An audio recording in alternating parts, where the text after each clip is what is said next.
ভাবির কি মন খারাপ? এভাবে বসে রয়েছেন কে? ভাবতাছি ভাবি সংসার মংসার আর করবো না, সংসার টংসার ফালাই থুয়ে জামুগা যেদিকে দুই চোখ যায়। কে ভাবি আপনার আবার কি হইলো? আর কয়েন না, শাশুড়ি আর ননদটা যা জ্বালান জ্বালাই যাচ্ছে, হ্যাঁ গো দুইজনের যন্ত্রণায় অতৃষ্ট হইয়া গেছি গা।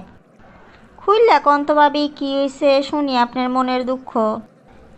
আমি সারাদিন কামলা বেটিটার মতন খাড়ি ভাবি, আমার কোনো মূল্যই নাই, আমার কোনো দামই নাই। এই সংসারে এত কাম করি, ঘরের বেড়ারাই পর্যন্ত মূল্য দেয় না।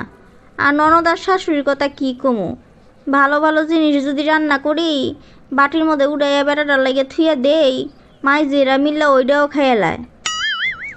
কি কোন ভাবি, আপনার শাশুড়ি আর ননদ এরকম?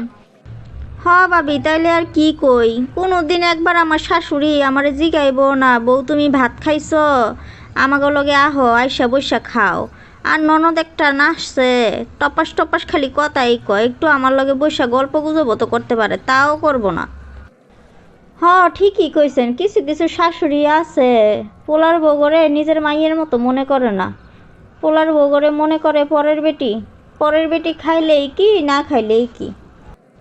সংসার একটু ভালো মন্দ রান্না করলে সবারই তো মন চায় একটু একটু খাইতে। আগে আগে ভালো ভালো পিসগুলা খাইয়ে লাইবো জানেন, আর আমার জন্য ঠ্যাং গলা গিলা কলিজা এগুলা সব রাখবো।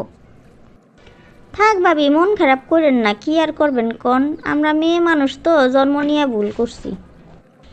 এরকম বজ্জাত শাশুড়ি আর ননদ ঘরে ঠিক করার টেকনিকও আমার কাছে আছে, আরেকদিন আইসেন আপনার শিখাই দিই মনে।